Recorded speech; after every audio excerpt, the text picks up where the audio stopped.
안녕하세요. 저는 여러분들의 사회탐구 코치 미스터추입니다. 여러분들 영상 시청하기 전에 구독하기 하고 좋아요 눌러주시면 감사하겠고요. 아래 카페 네이버 카페 링크 타시고 들어오셔서 이 동영상을 비롯한 저 미스터추의 강의 자료를 자유롭게 다운로드 받으셨으면 좋겠습니다. 오늘은 여러분들하고 문화 절대주의, 문화 상대주의, 그리고 문화의 다양한 속성들에 대해서 한번 설명을 할 거고요. 특히 여기 문화의 속성이 여러 가지가 나오는데 이것이 시험 문제에 종종 출제가 되거든요. 이 주제 중에서. 그래서 여러분들이 잘 들으시고 그렇게 어려운 부분은 아니니까 가벼운 마음으로 영상 시청하셨으면 좋겠습니다. 자, 그러면은 한번 설명해 보도록 하겠습니다.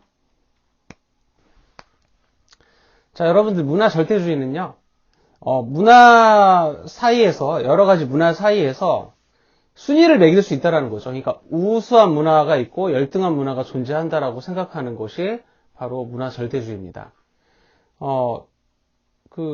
자문화 중심주의, 문화 사대주의, 이런 것들이 대표적인 사례가 되겠고요. 자, 문화 절대주의에 대해서 한번 알아보도록 하겠습니다. 문화 절대주의는, 다양한 문화가 이제 있는데, 이 다양한 문화 중에서 우수한 문화가 있고 열등한 문화가 있다라고 생각하는 거죠. 문화는 우열이 존재한다라고 보는 겁니다. 이 문화 절대주의의 종류에는요, 자문화 중심주의하고 내 문화가 최고다라고 생각하는 자문화 중심주의하고 문화 사대주의가 있거든요. 그래서 일단 자문화 중심주의는 내 문화, 자문화가 다른 나라 문화보다 뛰어나다라고 생각하는 그런 생각이야. 우월하다라고 생각하는 거. 그래서 이 자문화 중심주의는 기능도 있어. 어떤 기능이 있냐면 자기네 나라의 것이 가장 우수하다, 뛰어나다라고 보기 때문에 그 나라 사람들은 자부심이 굉장히 높겠죠. 그리고 정체성도 굉장히 높을 거야. 그러니까 그 나라 안에서 그 나라 사람들끼리는 우리 문화가 최고고 우리가 우수한 인종이고 뭐 이렇게 생각을 하다 보면 그 사회 내에 통합은 굉장히 잘 이루어진다라는 거죠. 근데 이 자문화 중심주의의 역기능은 강대국, 강한 나라, 국력이 센 나라가 이러한 생각을 갖고 있다면 다른 나라를 침략해서 식민지 삼을 수가 있고, 그리고 이러한 자문화 중심주의, 이 자문화 중심주의를 갖고 있는데 국력이 약해. 북한 뭐 이런 나라처럼 잘 살지도 못하는데 자문화 중심주의가 있어? 그러면 문화적 고립이 일어날 수 있다는 거죠. 교류를 안 할 거니까. 잘 살지도 못하면서. 이제 그런 역기능이 있을 수 있다는 거 기억을 해두시고요. 문화 사대주의는 내 문화가 열등하다라고 생각하는 거죠.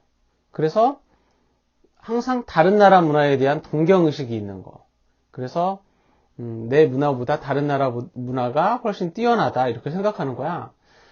이 문화 사대주의의 기능은 다른 나라의 문화를 쉽게 잘 받아들이겠죠? 그쵸? 왜냐하면 거부감 없이 잘 받아들여.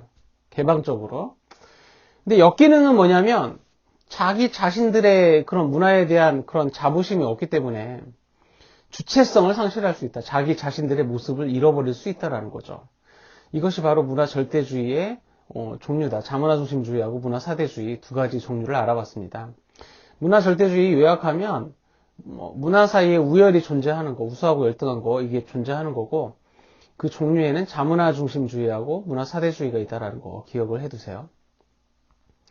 그리고 이제 문화 상대주의에 대해서 한번 알아볼까요? 문화 상대주의는 내 문화가 소중하면 너희 문화도 소중하다라고 인정해주는 태도죠. 바람직한 태도지.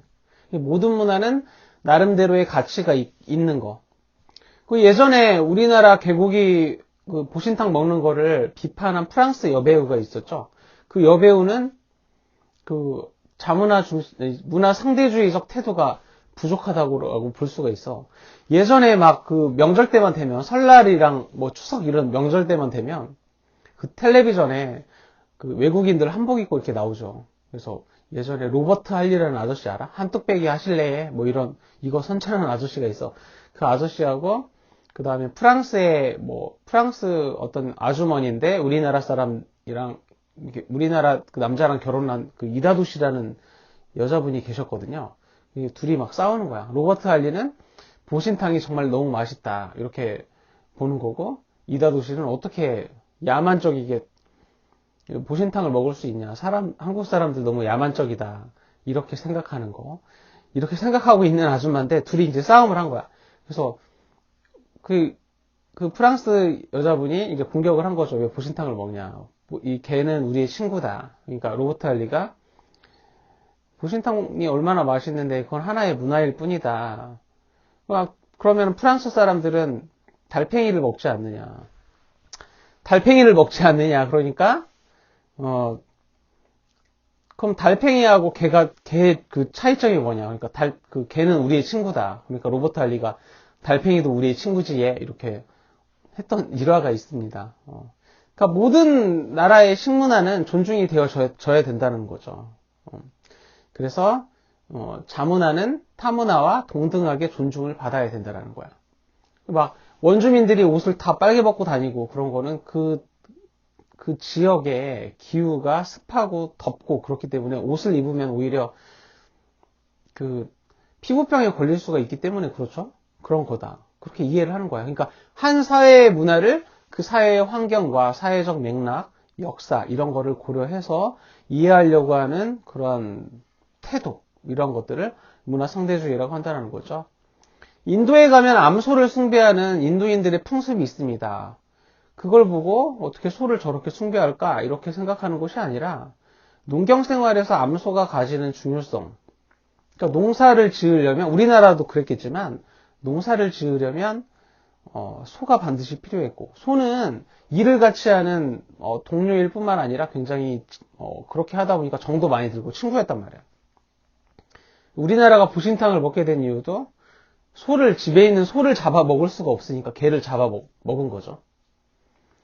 그래서 이렇게 어떤 문화를 하고 있는 어떤 문화의 모습을 보면 이상하게 생각하는 게 아니라 그들의 입장에서 한번 생각해 보는 거. 이것이 바로 문화 상대주의다라는 거죠.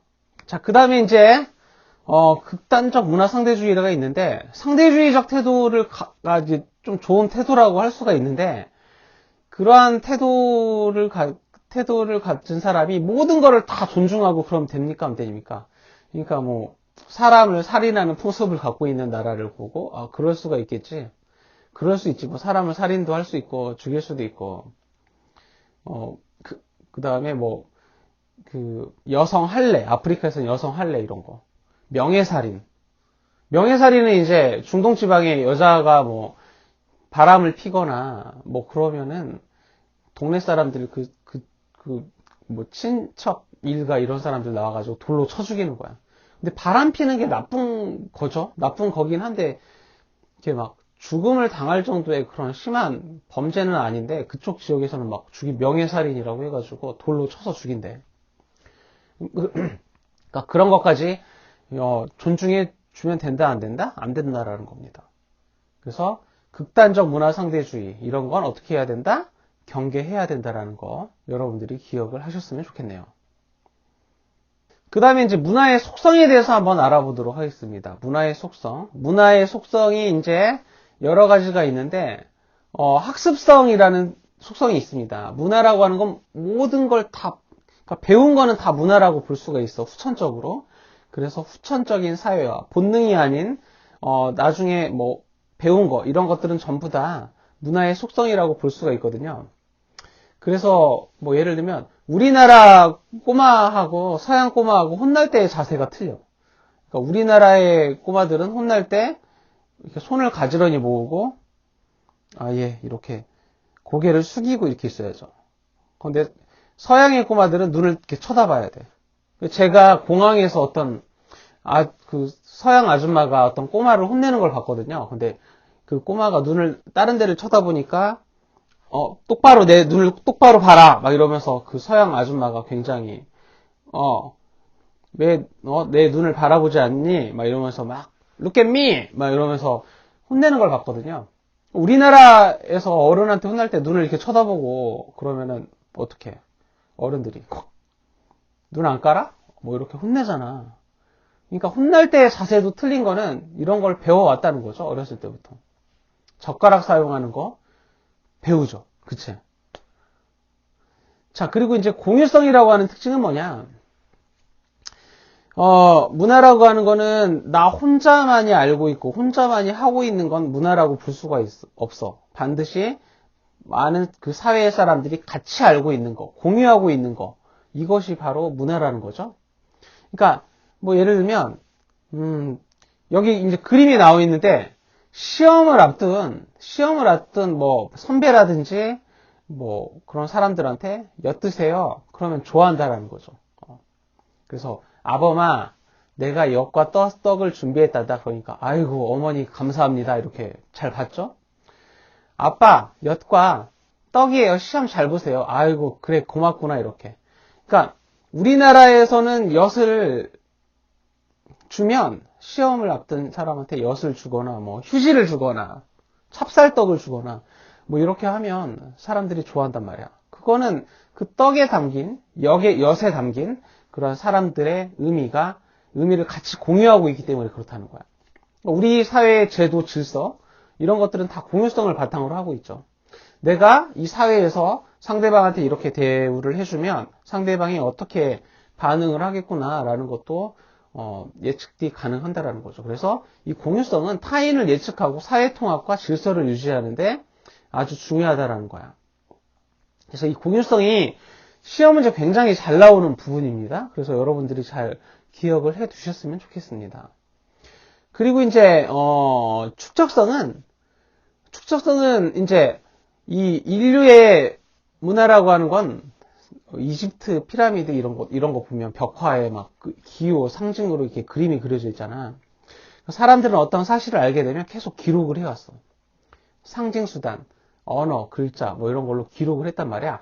그러니까 인류의 이 문명, 문화는 시간이 가면 갈수록 계속 발전할 수밖에 없다는 거죠. 계속 계단식으로 쌓이고 쌓이니까 기록들이. 그래서 뭐 예를 들면 이 물고기가 뭐죠? 이 물고기가 보거죠. 예전에는 이렇게 생긴 물고기를 딱 잡았을 때 그냥 먹었단 말이야. 그래서 사람들이 굉장히 많이 죽었겠죠. 몰라서 처음에는 왜 죽는지. 근데 이렇게 생긴 물고기를 먹으니까 죽는구나 라고 이렇게 막 그림을 그려가지고 기록을 막 해서 벽화에다 기록을 해서 사람들이 이걸 안 먹기 시작한 거죠. 그러다가 어떤 부위를 발라내서 먹으니까 사람이 안 죽기 시작했어. 이것도 기록을 했단 말이야. 그래서 그러한 이 보고에 관한 기록, 또 요리에 관한 기록, 이것과 관련된 요리와 관련된 기록이 계속 쌓이니까 보고 요리가 굉장히 발전을 해서 지금은 안전하게 보고 요리를 할 수 있고 다양한 요리가 가능해진 거죠. 뭐 이것처럼 굉장히 많죠. 우리 인류 문명의 발전사는 다 기록으로 이루어졌다는 거. 이렇게 식으로 발전했다는 거. 이것이 바로 축적성입니다. 후대로 계승해서 발전되어진다. 기존의 문화에 새로운 지식과 생활 양식이 더해져서 발전해 가는 거. 그러니까 뭐 상징수단, 말과 글 이런 걸 통해서. 그래서 휴대전화도 예전에 굉장히 흑백이었다가 칼라로 변하고 뭐 점점 소리도 좋아지고 그러다가 오늘날의 스마트폰 그리고 이 스마트폰의 발전도 ING죠 지금. 이것이 바로 문화의 축적성과 관련된 거다. 상징과 글에 관한 기록 이런 거다라는 거 기억을 하시면 좋겠습니다. 그리고 변동성은 이제 뭐 이렇게 문화가 계속 변한다는 거에 초점을 맞추면 변동성이야. 뭐 축적성을 통해서 변한다. 그러니까 변한다는 거에 초점을 맞추면 이제 변동성도 갖고 있다라는 거죠. 예전에 통신수단이 뭐 편지였다가 전화였다가 지금은 이메일이었다가 SNS였다가 이렇게 바뀌잖아. 그래서 문화는 시간의 흐름에 따라 계속 변화한다라는 거. 이것이 바로 문화의 특징 중에 변동성이 되겠습니다. 자, 전체성은 여러분들 총체성이라고 하고요. 공유성과 더불어서 시험 문제가 굉장히 잘 나오는 그런 부분이 되겠습니다. 그러니까 전체성은 사회문화, 그러니까 우리가 옛날에 간학문적 연구할 때 우리의 형이 백수인데 우리 형이 백수인 이유는 나라의 경제가 어려워지는데 우리나라의 경제가 어려워지는 이유는 석유값 파동 때문에 이제 그렇게 됐는데 이 석유값 파동이 중동 지방의 테러리스트 때문에 그렇다. 그래서 우리 형이 백수인 이유는 우리 형이 무능해서 그런 게 아니라 테러리스트 때문에 그렇다는 거죠. 그러니까 이 문화라고 하는 거는 일부분만 보면 제대로 볼 수 없다라는 거야. 전체적으로 다 봐야 된다라는 거죠. 그래서 문화의 특징 중에 전체성이라고 하는 건 사회문화는 여러 가지 구성 요소로 이루어졌기 때문에 부분만을 보는 게 아니라 전체적으로 이해를 해야 올바르게 이해를 할 수 있다라는 거. 이것이 바로 보편성입니다. 보편성이 아니라 전체성이죠. 총체성. 그래서 전체성, 총체성 여러분들이 기억을 하시고요. 그러니까 뭐 IT 기술이 발전을 했는데 이 IT 기술 때문에 여러분들 지금 인강을 듣고 있고 교육에도 영향을 미치고 금융에도 영향을 미치고 은행 안 가잖아. 그리고 뭐 쇼핑 이런 거에 다 영향을 미쳐서 우리의 삶을 다 바꾸는 거죠. IT 기술이 발전했을 뿐인데 이것이 바로 전체성의 예가 될 수가 있겠습니다. 그리고 이제 보편성이라고 하는 거는 언제 어디 가나 뭐 외국을 가든지 사람들이 먹고 살려고 노력하고 사람들이 생일을 맞으면 서로 축하하고 장례식을 할 때 사람이 죽으면 장례식을 하고 슬퍼하고 이런 거는 그러니까 사람이라면 다 비슷비슷하게 사람들이 살아가잖아. 이러한 것들이 보편성이거든요. 공통적인 모습을 말하는 거죠. 그래서 이 공통적인 모습을 사람들의 삶이 이렇게 공통적인 모습을 갖고 있는 이유는 생물학적 제일성 때문에 그렇다라는 거죠. 그러니까 뭐 사람은 뭐 인종 이런 것 때문에 뭐 머리 색깔이라든지 눈 색깔이라든지 이렇게 다를 수 있겠지만 사람들은 기본적으로 눈이 두 개고 코가 하나고 입이 하나고 눈썹이 두 개고 귀가 두 개고 비슷하잖아. 그러니까 사람은 비슷한 본능을 갖고 있고 이러한 비슷한 신체 구조를 갖고 있기 때문에 사람들의 삶의 모습이 조금씩은 다르지만 전체적으로 보면은 대부분 이렇게 비슷하다라고 보는 거. 이것이 바로 보편성입니다. 그런데 이 보편성 안에서도 미세한 차이, 생일을 맞는 생일 파티의 방식, 장례식의 차이, 뭐 매장을 할 수도 있고 화장을 할 수도 있고 수목장을 할 수도 있고 결혼식의 차이 이런 거 자연환경에 따라서 옷을 입는 뭐 보편성은 있지만 옷의 종류라든지 의복의 차이 이런 게 있을 수 있다라는 거야. 이것이 바로 특수성이고요. 이러한 특수성 때문에 문화가 굉장히 다양해지고 이 다양해졌기 때문에 모든 문화는 이러한 이유가 있어서 다양해진 거야. 그렇기 때문에 모든 문화는 존중되어져야 되고 나름대로의 그런 문화의 가치가 있다라는 거. 이것이 바로 상대성이 되겠죠. 자, 이렇게 해서 여러분들 문화의 특징에는 학습성, 공유성, 축적성, 변동성, 전체성, 보편성, 특수성, 그리고 다양성, 상대성이 있다라는 걸 선생님하고 배워봤습니다. 어떻게 이해를 좀 하셨나요? 이 영상이 도움이 되셨으면요. 여러분들 아래 네이버 카페 링크 타시고 자료 다운 받으셔서 도움 받으시길 바라겠고요. 또 구독하기 눌러주시면 감사하겠습니다. 자, 그러면 오늘 여기까지 하도록 하겠습니다. 저는 여러분들의 사회탐구 코치 미스터 추였습니다. 끝까지 들어주셔서 감사합니다.